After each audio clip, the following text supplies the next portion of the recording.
Pessoal, muito boa noite. Esse é o 52º encontro do Clube de Ficcionistas e hoje a gente conversa sobre o segundo livro, o segundo romance, na verdade, da escritora santista, mas que morou a maior parte de sua vida na Paraíba, Maria Valéria Rezende, 40 Dias.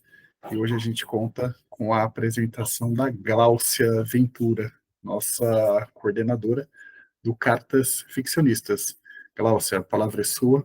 Boa apresentação. Obrigado. Boa noite. Deixa eu compartilhar aqui. É a terceira vez que eu vou conversar sobre esse livro. Eu tentei assim esgotar alguns aspectos assim que fossem interessantes para esse clube especificamente, mas eu ainda acho que eu não consigo dar conta não, porque é um livro realmente muito rico. Acho que não foi à toa que ele levou o Jabuti em 2015. E aí eu vou apresentar para vocês aqui alguns pontos, e aí vocês depois podem complementar, que eu tenho certeza que a cada leitura a gente vai... Eu fiz 2 leituras dele e vi coisas na segunda leitura que eu não vi na primeira, enfim. E com certeza vocês vão trazer elementos novos para mim também, no debate. Então, eu trouxe uma foto aqui só para dar uma representada, assim, né, na situação. Eu pesquisei algumas fotos, assim, de Porto Alegre. Eu trouxe essa, assim, que me lembrou um pouco a protagonista. Então, trouxe uma frase aqui que eu tirei de uma entrevista, né? Ela falando sobre esse livro. Então, tive a ideia de escrever um romance que explorasse as rachaduras e os buracos por onde o coelho da Alice passa para um outro mundo. A referência de Alice no País das Maravilhas me veio logo no começo. Você cai num buraco inesperado e sai num outro mundo. É o avesso da cidade. Então, foi uma entrevista que ela deu em abril de 2016.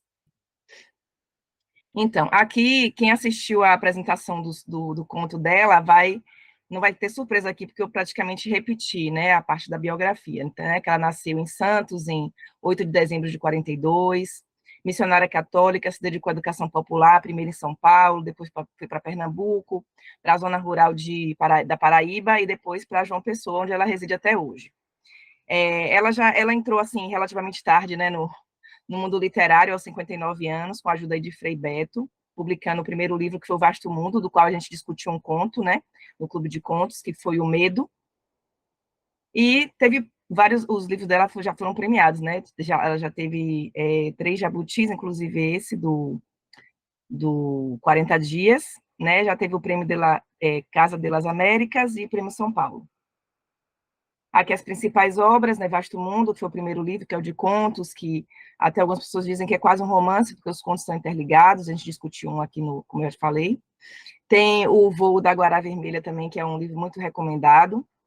Tem os 40 Dias, que é o que a gente vai conversar hoje. Tem um mais recente, quer dizer, esses são os principais, né, tem outros. E esse mais recente aí, que é Carta Rainha Louca. Então, a sinopse aqui, né? Alice é uma professora aposentada que mantinha uma vida pacata em João Pessoa, até ser obrigada pela filha a deixar tudo para trás e se mudar para Porto Alegre. Mas uma reviravolta familiar a deixa abandonada à própria sorte numa cidade que lhe é estranha e impossibilitada de voltar ao antigo lar. Ao saber que Cícero Araújo, filho de uma conhecida da Paraíba, desapareceu em algum lugar dali, ela se lança numa busca frenética que a levará às raias da insanidade. Esses foram alguns temas, assim, é um livro que eu achei que tem, assim, muitos temas, ela toca em muitos temas, então, assim, eu destaquei alguns aqui. Relações, conflitos familiares, maternidade, velhice e etarismo, desigualdades sociais, racismo, segregação socioespacial, pessoas em situação de rua, migrações, desaparecimento de pessoas, escrita terapêutica e variações linguísticas. A estrutura, o romance está estruturado por capítulos que se iniciam com epígrafes, né? E, inclusive, eu encontrei até um artigo que falava sobre as epígrafes desse livro.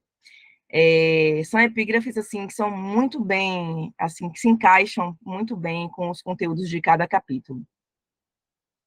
Tem uma estrutura não linear, né? A personagem narradora, ela avança e retroage no tempo, no espaço, e aí traz elementos que vai permitindo a gente conhecer, né, a trajetória dela, como é que ela chegou ali, as escolhas que ela fez, os sentimentos dela em relação às situações, né, que são lhe apresentadas. Eu destaquei como personagens principais, eu não sei se vocês vão concordar, e pode ser um ponto interessante para o debate, eu coloquei como personagens principais a Alice, que é essa professora paraibana aposentada, né, que faz essa mudança aí por conta de uma pressão, digamos assim, familiar, e o caderno da Barbie, que é o caderno, que é o interlocutor que ela tem, né, que é com que ela compartilha ali, ela conversa, né, quase que, praticamente, monologamente, né, ela conversa ali com o caderno, e aí ela conversa com a personagem também, digamos assim. Então, eu coloquei como um personagem que é o tempo todo ela fazendo através do fluxo de consciência, que eu vou falar mais adiante. Personagens são muitos, né? Essa peregrinação que ela faz toda lá por Porto Alegre, ela conhece muita gente, e tem o pessoal da família também, mas assim, eu não trouxe todos, mas eu destaquei assim, os que eu achei mais importantes, né? Então tem Aldenora, que é a Norinha, que é a filha dela, que em um momento ela identifica como a rainha de copas, na analogia que ela faz com Alice no País das Maravilhas, com a chará dela. Tem a Elisete, que é a prima, tem uma diarista, Milena, que é também nordestina como ela, com quem ela se identifica, tem a tia Brits, tem Humberto, que é o genro gaúcho, tem Aldenor, que é o marido, né, eu não me lembro se ele já era falecido, ou ele é desaparecido da época da ditadura, se não me engano. Tem o seu Jerônimo, que é um dos porteiros do prédio onde ela vai morar, né? Tem Cícero Araújo, que é esse rapaz que ela sai em busca aí, que a um certo momento ela identifica como o coelho, né? Assim como a Alice sai atrás do coelho, ela como se ela estivesse seguindo ali as pistas em busca do Cícero. Tem a Lola, que é uma outra pessoa também que ela conhece, que a abriga em algum momento lá mais para o final do livro, e Arturo, que ela também identificou como o chapeleiro maluco. O tempo, ela não diz exatamente quando é que acontecem esses fatos, né? Mas, assim, o acontecimento principal, que é esse momento que ela tem na rua, são 40 dias, que são alguns dias depois que ela faz a mudança, né? Depois de alguns dias, quase uma semana, aí ela faz essa peregrinação aí que dura 40 dias, quando ela retorna para casa. Pelas comparações que ela faz, tanto de expressões, né, e de hábitos, eu imagino assim que o momento presente ali do livro é a década de 2010. Tem algum momento que tem uma figura de um panfleto, alguma coisa que eu vi lá em 2012, e tem muitas lembranças que ela tem, que é da década de 70, 80, tem um certo momento também que ela lembra da infância dela. Mas a maioria, ela faz essas comparações aí da década de 70 e 80 para já para os anos 2010. O espaço, né? Tem João Pessoa, que é de onde ela parte, tem Porto Alegre, que é onde acontece essa, que ela chama de Romaria pelo Avesso da Cidade, né? Que dura 40 dias. E também interessante o título 40 dias, né? Que tem uma referência aí, remete a quaresma, quarentena, tem essa simbologia religiosa, né? De penitência. Tem um momento que ela fala de Paris, né? Quando ela se recorda que passou 3 meses, ela cita até uma livraria famosa de lá. Tem Boi Velho, que é no interior da Paraíba, que é onde ela nasceu e cresceu, né? Porque ela fala, tem um momento que ela fala também da infância dela, quando ela saiu de lá para estudar, tal, na capital. O foco narrativo é em primeira pessoa, né? Ela utiliza o fluxo de consciência aí, né? Através dessa escrita nesse caderno, que ela usa como um diário, né? Então ela compartilha as memórias, os sentimentos, as experiências, que é uma coisa também que ajuda a aprender o leitor, né? Aí eu trouxe aqui um pouco da sinopse mais desenvolvida, né? Então, a partir de um paralelo da jornada da protagonista Alice com a sua chará do País das Maravilhas, 40 dias conta a história de uma professora paraibana aposentada, que é forçada por uma situação familiar a se mudar do interior do Nordeste para a capital gaúcha. Com o propósito de descobrir o paradeiro do filho desaparecido de uma conhecida conterrânea, Alice faz uma espécie de peregrinação pelas entranhas da periferia de Porto Alegre e se depara com situações que a fazem refletir e desconstruir vários dos seus conceitos e preconceitos, registrando em um caderno com a capa da Barbie as descobertas que faz durante esse percurso. A linguagem é fluida, né, que justamente que ajuda a prender a nossa atenção assim do início ao fim. E aí a gente vai acompanhando essa personagem, né, com todas essas descobertas, tudo que ela se depara, as dificuldades e tudo. E tem uma linguagem poética também, em vários momentos, de descrições que ela faz, de espaço, né, do ambiente, da passagem do tempo também. E considerações finais, Eu destaco essa estrutura, né, não linear, essa linguagem fluida, o fluxo de consciência, que são esses recursos que ajudam a prender a atenção do leitor. A pluralidade de temas, né, eu fiquei impressionada com quantas coisas ela toca nesse livro. Tem esse paralelo com a Alice também, que eu achei bem legal.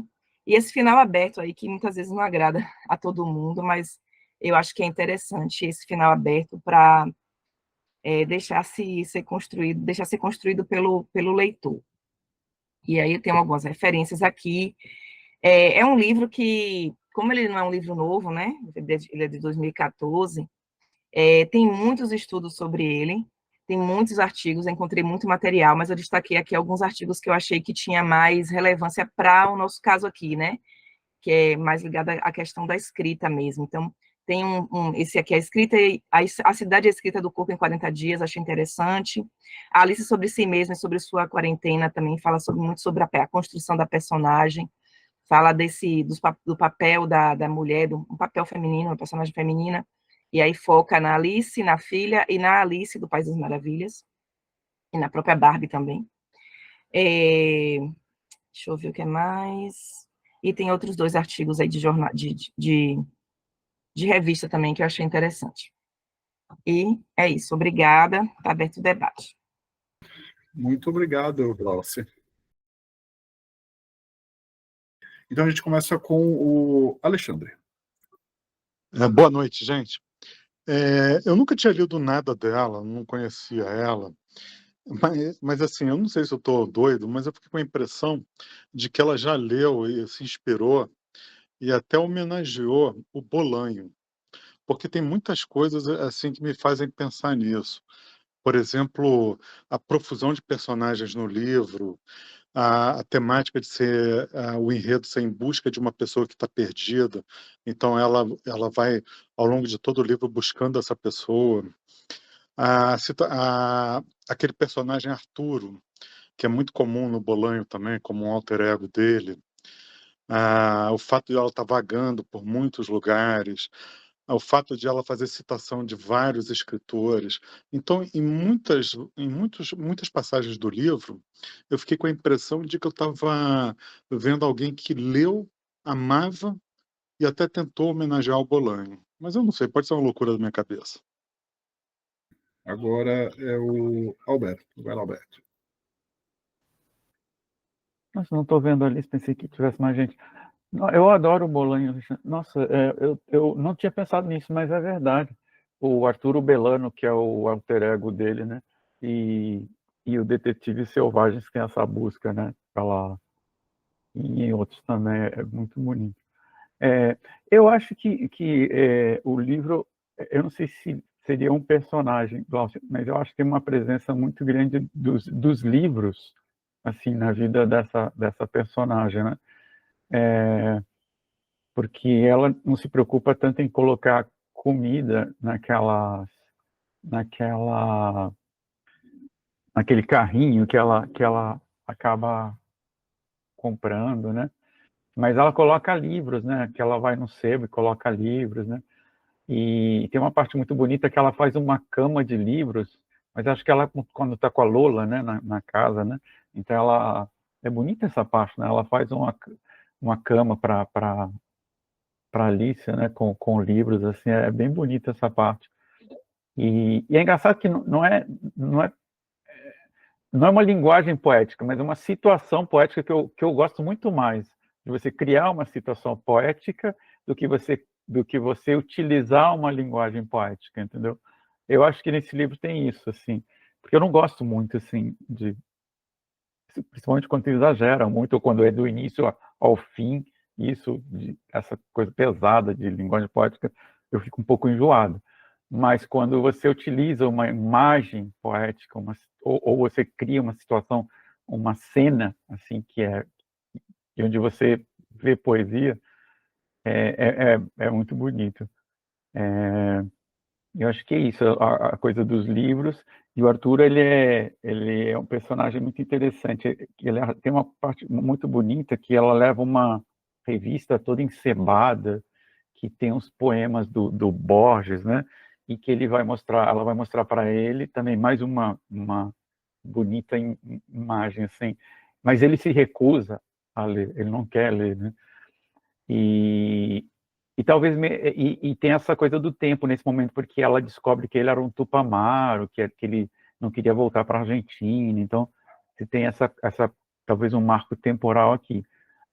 Mas eu acho que tem essa coisa do livro, sim, que eu acho bem bonito. Eu só queria fazer um adendo aí, o que o Alberto falou. No livro, ela declara que o Arthur é um poeta, ele é somente um poeta, ele não quer ler nada. Isso me fez tanto lembrar Bolanho, muito. Thalita, é você. Boa noite, gente. Parabéns pela apresentação, primeiramente. Eu não tinha lido nada dela ainda, então eu fui consumir todas as entrevistas que tinha disponíveis no YouTube. E aí lá ela conta que ela fez parte de um projeto que acabou não vingando por falta de patrocínio mesmo, onde eram alguns sorteados, meio que selecionados, alguns escritores selecionados, e eles iam para conhecer algumas capitais. E ela foi sorteada para Porto Alegre, e aí eles tinham que escrever sobre algum determinado assunto que ela aprendeu lá, tipo, o que ela percebe de turista lá, né? E aí, como eu sou do Sul, eu acabei me comparando muito, né? Porque a gente recebe hoje muito essa coisa de a brasileirinha que ela cita muito, como que ela se compara. Eu gostei muito quando ela que é o hábito de se perceber que o nordestino tem muitos filhos, aquela coisa, e ali ela inverteu os papéis, porque o gaúcho era uma família grande e a filha só tinha ela, e aí ela coloca isso tudo como chantagem emocional também. Então, assim, esses entraves de palavras próprias, eu achei muito bacana também. E aí encarou mesmo que não tinha patrocínio, ela veio, e ela é muito leitora. Então, assim, nas entrevistas ela fala de tudo que é livro que ela leu, ela é muito leitora, voraz mesmo. E aí eu achei muito bacana que essa história do Cícero, ela usou como passaporte para entrar nos becos, nessas fissuras da sociedade mesmo, como se ela criou, ela emprestou, ela diz que ela empresta esse personagem depois para o livro, e que ela não se considera uma escritora, ela é uma contadora de histórias. Então, assim, isso me deixou muito fascinada por ela. Então, é só um contraponto mesmo, mas eu acredito que ela tenha tido muitas inspirações também dentro das leituras dela, dentro da própria realidade, porque ela entra ela é de uma família que se envolvia muito com escritores, com arte. Então, assim, eu acho fabuloso. Oi, Ana, pode falar, Ana Márcia. Eu queria voltar a um ponto, né? Antes de tudo, também agradecer pela apresentação da Gláucia, mas voltar um ponto que ela falou do diário como personagem, que depois o Alberto também falou, mas como se não achasse tanto, né? Eu fiquei pensando se o diário não é justamente o ponto de diálogo dela com a cidade, né? Como se ele fosse um personagem, mas no sentido de ser um personagem ouvinte, né? Com quem ela desabafa do dia a dia dela. Ela sempre está ali fechando com esse diálogo, claro, unilateral dela com o próprio diário, né?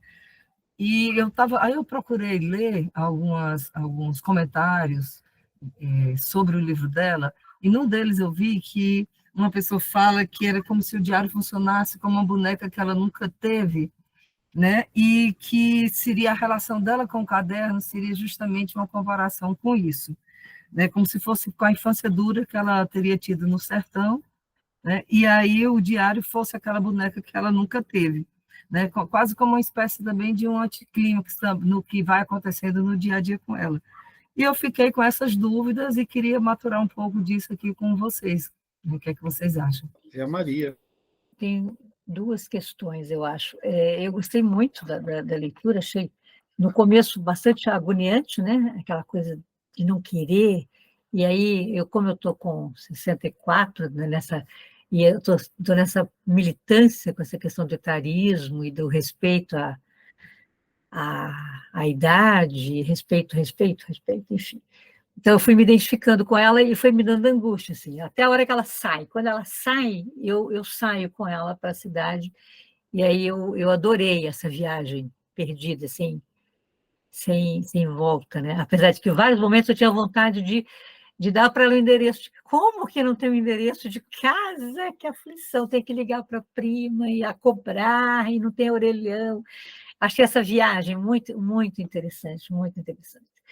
E a narrativa dela é muito atraente, tanto que eu li assim, eu li de duas etapas, de uma etapa, uma sentada para mais da metade, aí tive vários compromissos, não pude, e de ontem para hoje eu li o restante assim, e fiquei revendo outras coisas, e adorei, adorei.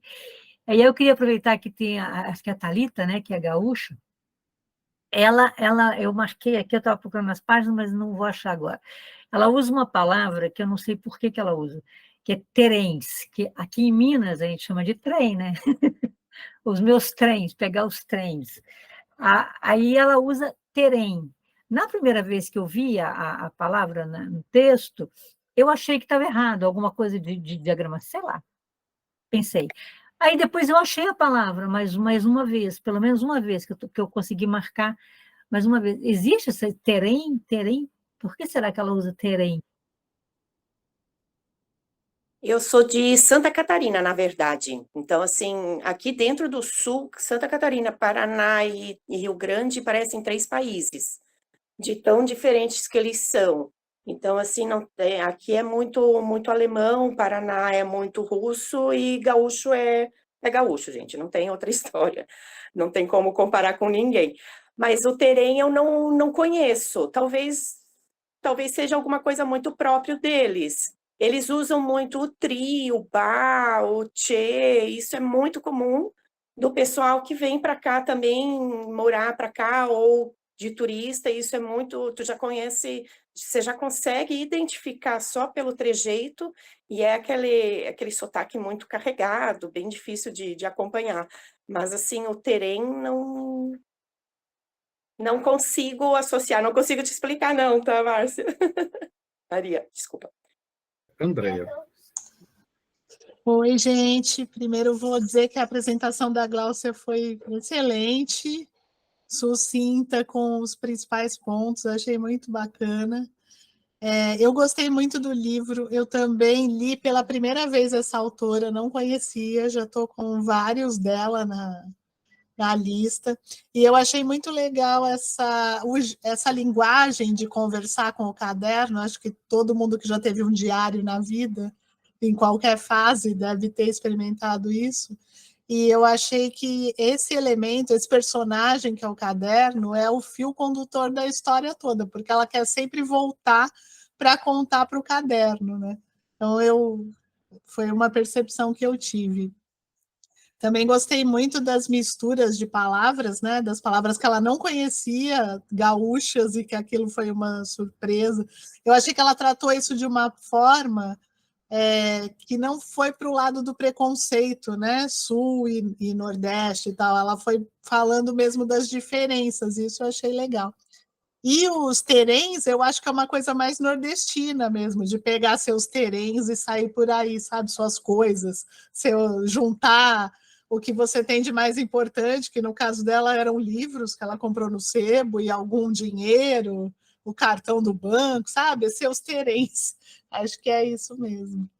E eu acho que cada vez mais a gente está lendo mulheres incríveis, assim. Eu queria fazer esse ponto também, que esse ano a gente leu muitas mulheres no clube, diversas, né?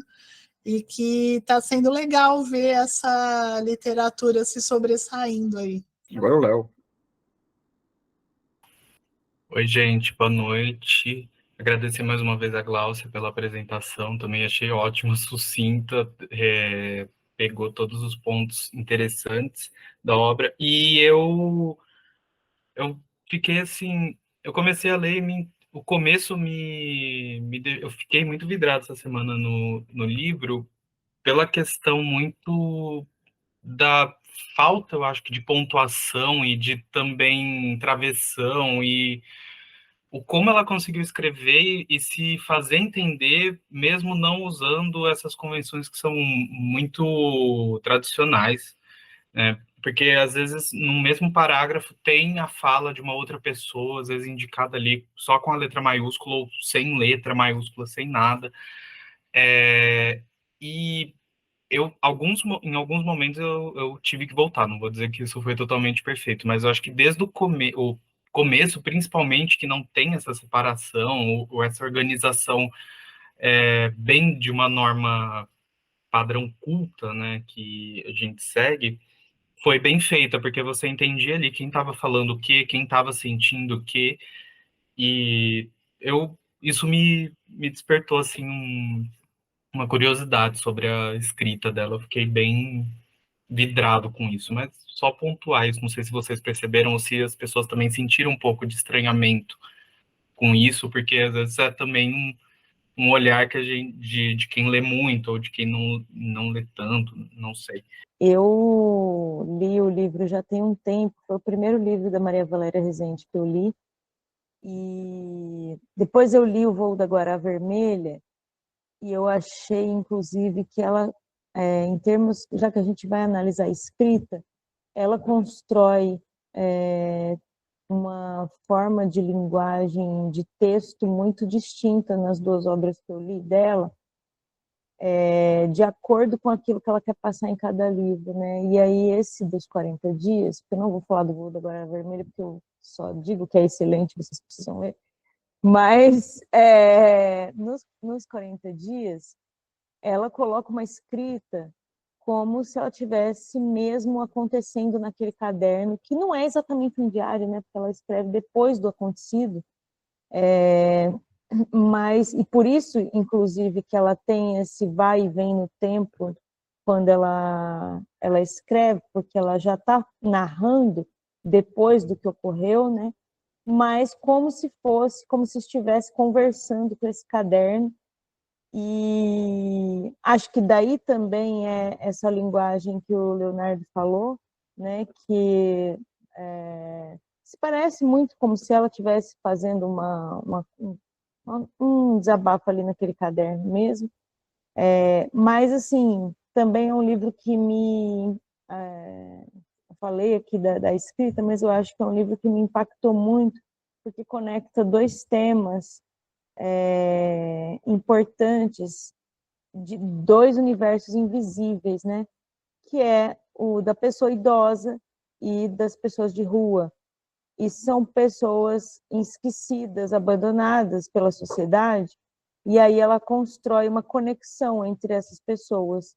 E eu achei essa conexão que à primeira vista poderia parecer inusitada, mas ela conseguiu construir isso com a narrativa, e faz com que a gente mergulhe no universo tanto do abandono da pessoa idosa como do abandono da pessoa de rua, de uma forma muito, muito profunda, muito imersiva, né?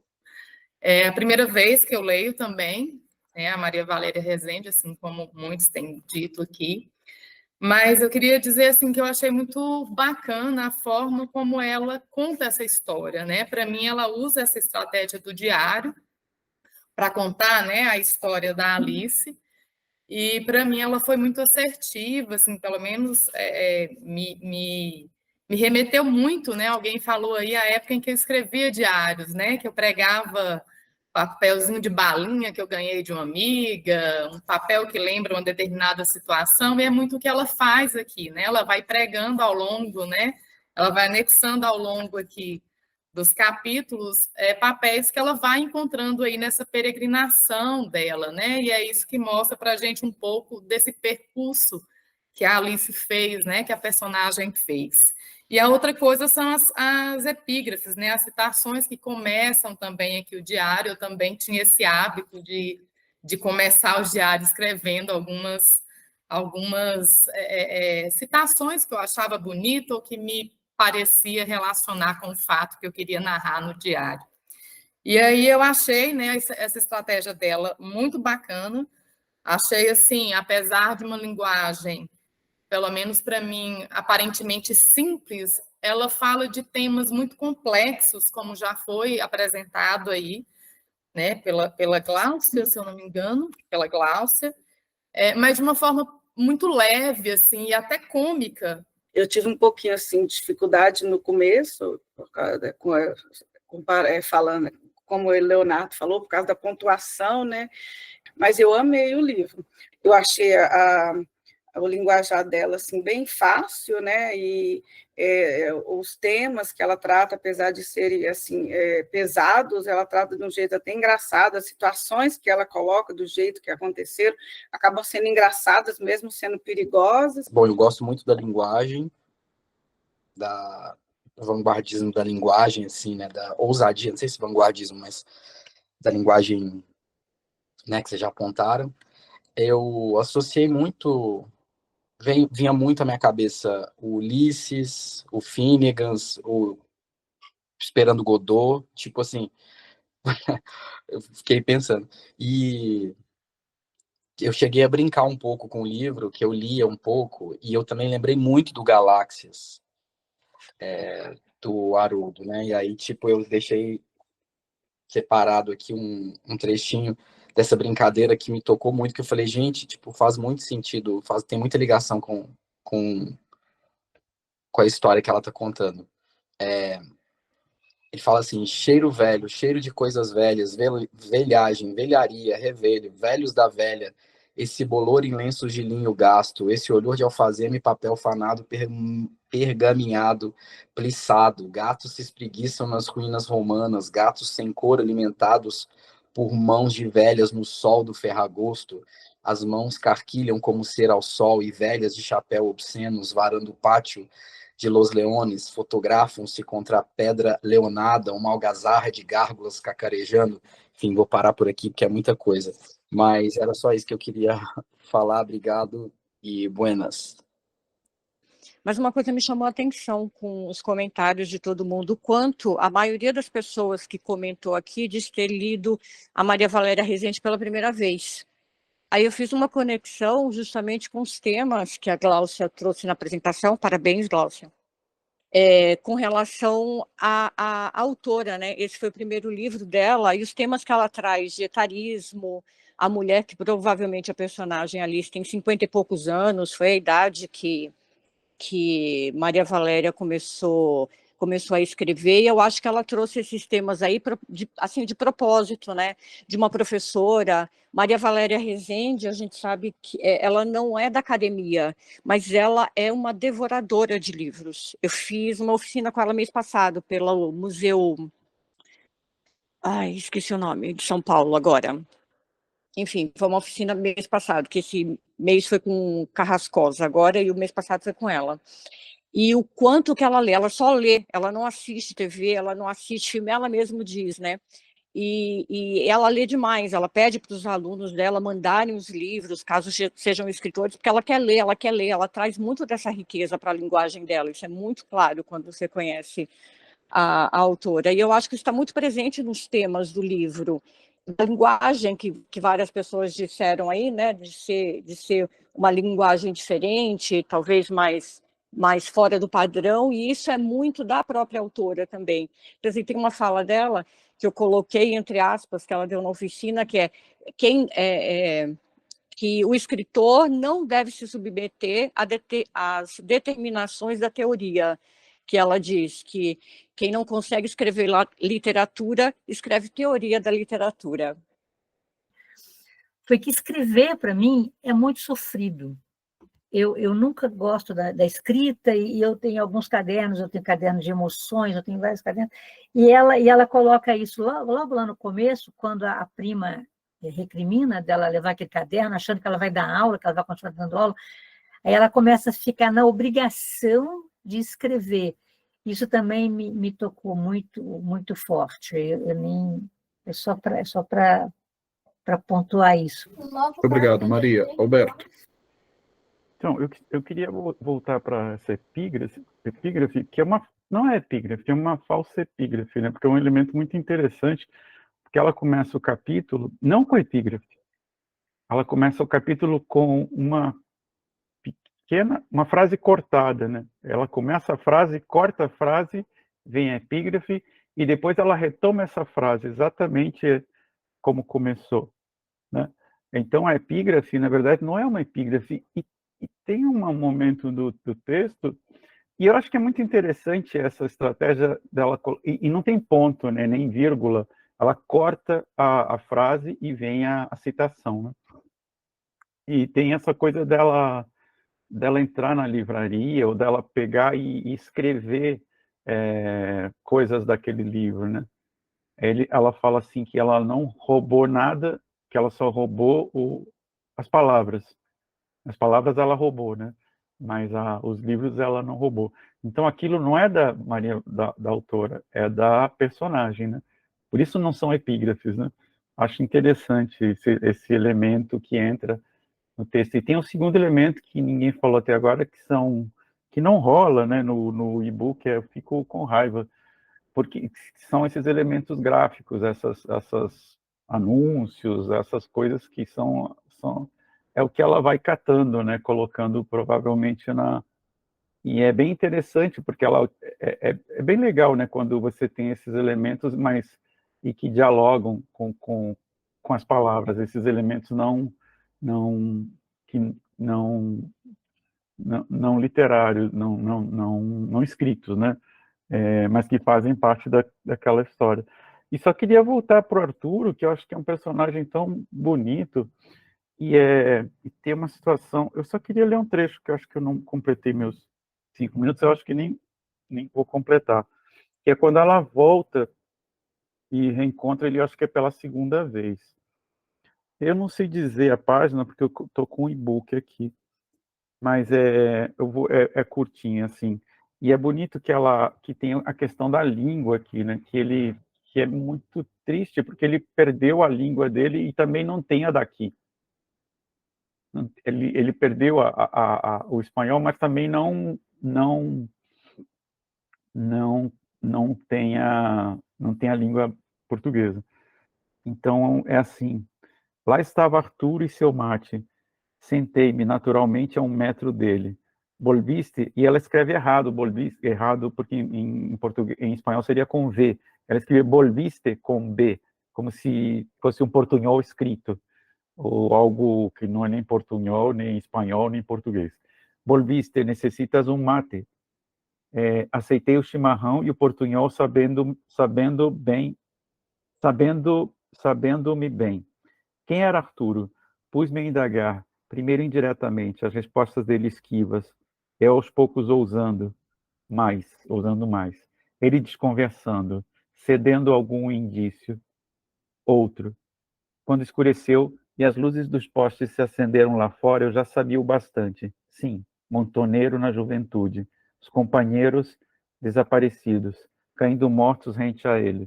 O pavor, a perda dos laços, a fuga louca pela fronteira, sem documentos nem contatos. O desatino, Porto Alegre, a rua como destino.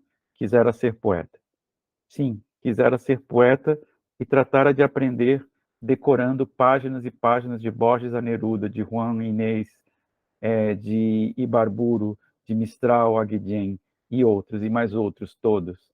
Arturo me esqueceu. Partiu dali sem sair do lugar. Pôs-se a desfiar versos, retalhos de estrofes, poemas incompletos e atravessados. E entendi que já não os possuía íntegros. O portunhol, a cada frase reinventado, tinha se tornado seu único idioma. Levantei-me e fugi para não chorar alto, para não despertar Arturo. Achei muito bonita essa parte, muito, muito bem escrita. E tem um ritmo, né, incrível quando ela não utiliza as vírgulas e essa sucessão de uma lista, né, de frases curtas, só separadas por vírgulas. Muito bonito. Perfeito, muito obrigado. É a Glaucia agora e depois eu. Eu queria só comentar alguns pontos que o pessoal levantou. Foi sobre a linguagem. Eu normalmente não gosto muito dessa linguagem sem pontuação, me incomoda muito. Mas ela até me fez mudar um pouco de ideia. Eu até gostei do jeito que ela... Eu acho que a história me pegou. E aí a linguagem foi, né? E uma velocidade, se a gente for parar para pensar, a maior parte do livro, ela descreve o primeiro dia. A maior parte do livro. bem detalhado, mas assim, com aquela velocidade, por isso que você não para de ler, porque é tudo um dia que ela destrincha ali, com aquela linguagem. Eu não tive tanta dificuldade assim para voltar, eu acho que eu acabei entrando mesmo. Mas assim, eu confesso que leituras anteriores que eu fiz de outros autores me incomodou essa falta de pontuação, mas ela me fez mudar de ideia um pouco. Outra coisa foi, como falou eu acho que foi a Kátia que falou da idade, ela tem pouco mais de 50 anos, que ela é professora aposentada, e professor tem uma aposentadoria diferenciada, né, que é menor, o tempo é menor, e aí, só que ela não pinta o cabelo. Então, ela aparenta ser mais velha, e aí entra a questão do etarismo, que a Gislane falou também. E sobre o final, é assim, porque parece que é um final porque ela voltou, né? Ela está contando ali depois dos 40 dias. Mas, na verdade, ela voltou porque o dinheiro acabou. E porque teve a Lola que disse a ela, ó, a rua não é seu lugar, não. Você tem casa, você tem uma filha, volta. Mas, assim, o final aberto é que a gente não sabe, de fato, se depois ela... se a filha dela engravidou mesmo, se ela assumiu o papel de profissional de avó, né? Esse papel e abrir mão da vida, das coisas dela, que você for analisar os detalhes, era uma mulher que gostava de viajar, poliglota, né? Então, assim, e tinha muita coisa, gostava de ler e tal. E aí, se ela for assumir o papel de avó profissional, ela vai abrir mão dessas coisas todas, né? Muito obrigado, Glaucia. Deixa eu botar o meu tempo aqui, peraí. Essa é a segunda vez que eu releio esse livro, que eu leio, né? Eu acabei não terminando, eu não consegui terminar a tempo. Acho que falta pouca coisa, assim, acho que faltam umas 20 páginas para terminar. Primeira vez que eu li, tem bastante tempo, porque foi no Clube de Leitura do Metrô, que já acabou, acho que tem uns 2 anos, então, sei lá, deve ter uns 3, 4 anos que eu leio, né? E, a primeira coisa, assim, eu gostei bastante da forma como ela escreve, de maneira geral, assim. Eu não sei quem comentou aqui, mas esse não é o primeiro livro dela, e esse, inclusive, não é nem o primeiro romance dela. Ela teve livro de contos antes e teve romances antes. Esse, se eu não me engano, é o primeiro livro que ela foi premiada, né? E aí depois ganhou um monte de prêmio também, né?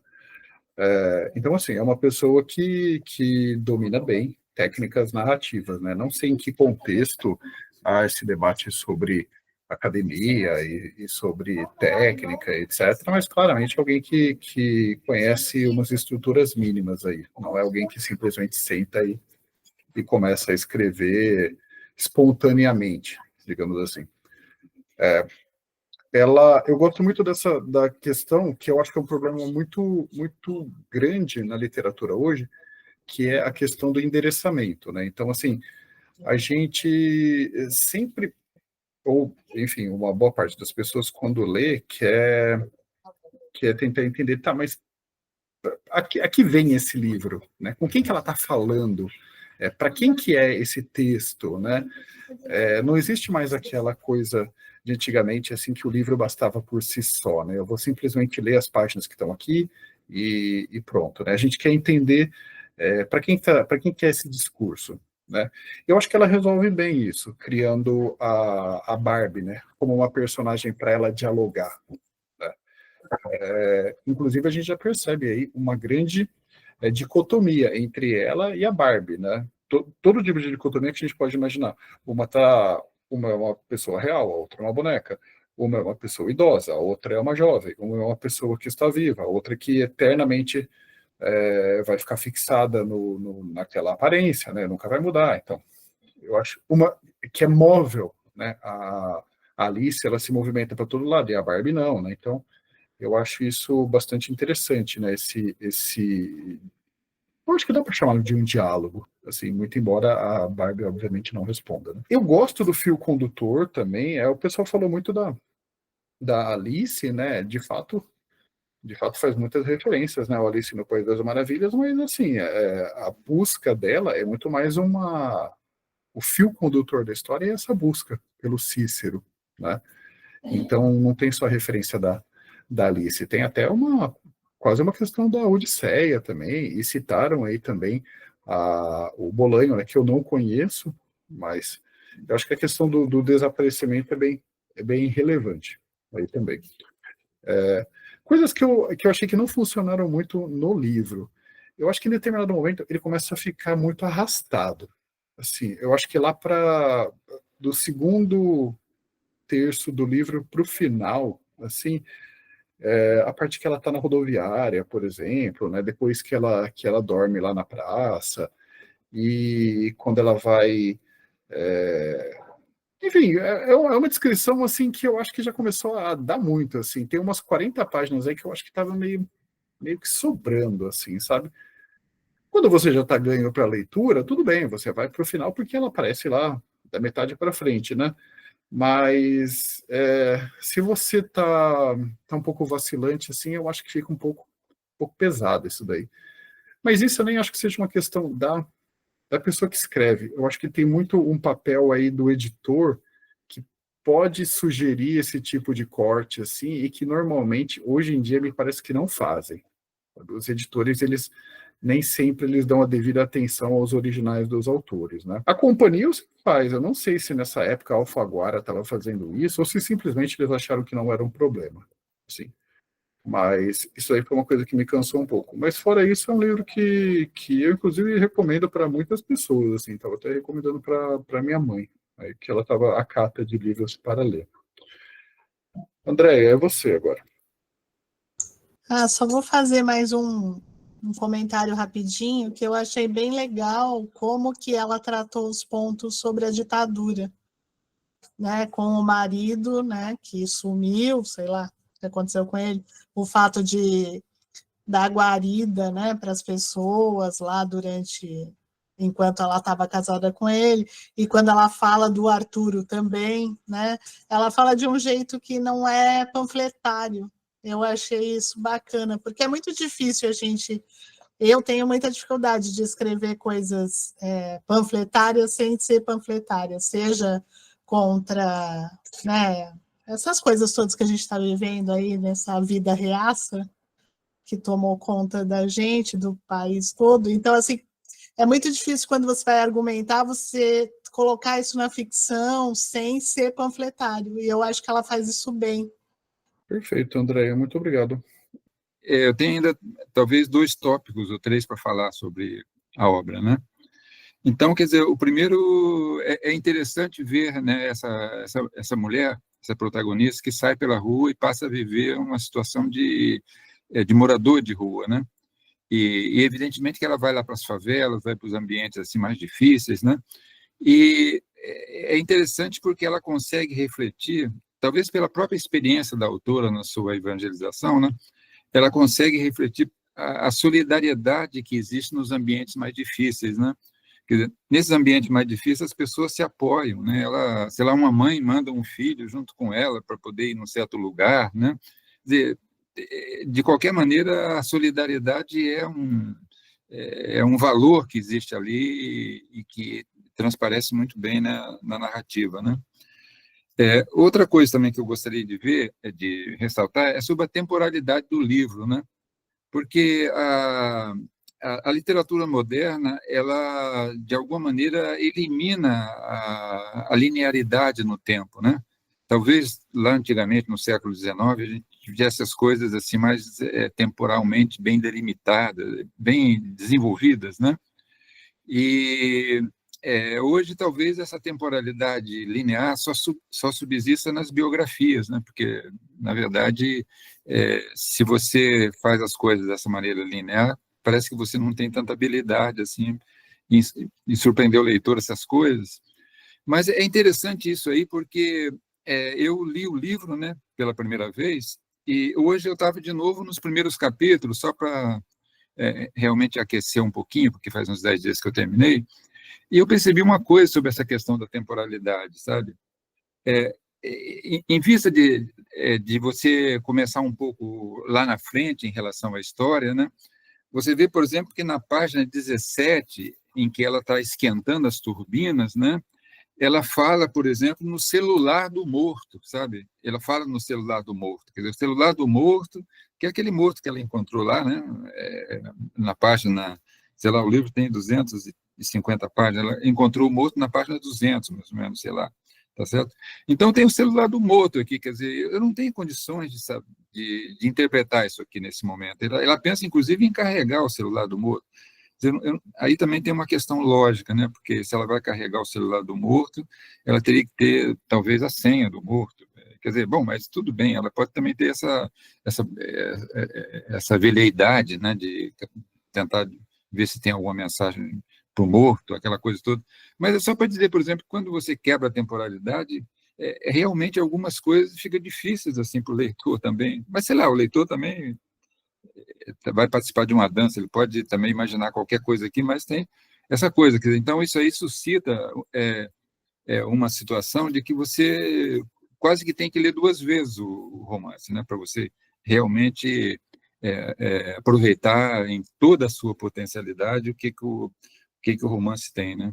É interessante porque tem certas coisas assim que ela cita, né, e que aí a gente vai criando, né, como o caso do marido dela, que provavelmente era um resistente da ditadura, né, e que morreu na selva, quer dizer, então certamente se sugere que ele desapareceu, que ele morreu na selva, e provavelmente deve ter sido na guerrilha do Araguaia, né, que ele deve ter morrido, né.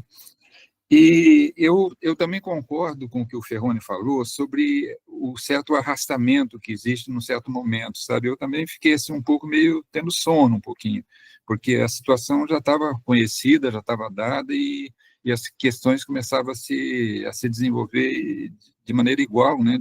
Isso aí, né?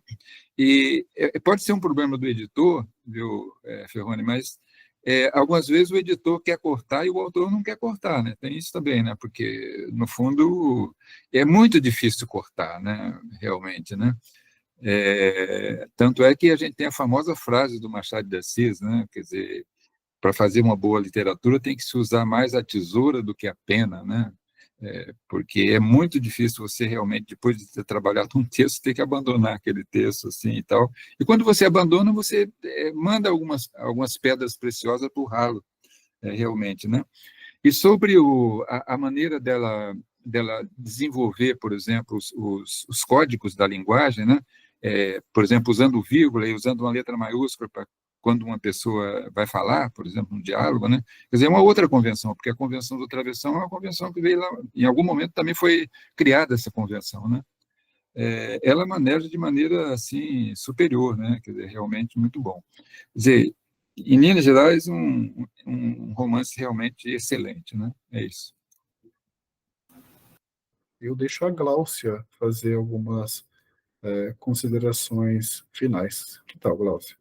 Não, eu só ia concordar, na verdade, com você e com o Celso sobre o arrastamento que eu senti na segunda leitura que eu fiz.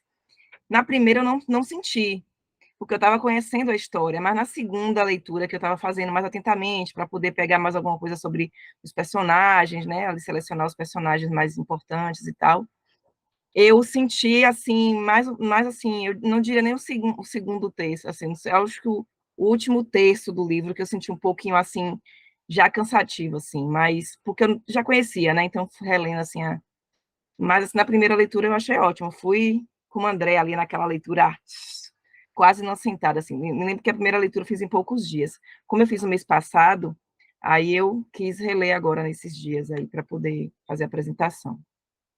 Mas não deixa de ser um ótimo livro. Perfeito, muito obrigado. Bom, então vamos lá. Xênia é a nossa última intervenção. Vai lá, Xênia. Obrigada, Fernando. Não, é só para discordar um pouquinho do Celso, para variar, porque, na verdade, eu achei que o livro ele fecha, ele começa do fim, ele faz como se fosse um círculo, assim. Na verdade, não é um diário.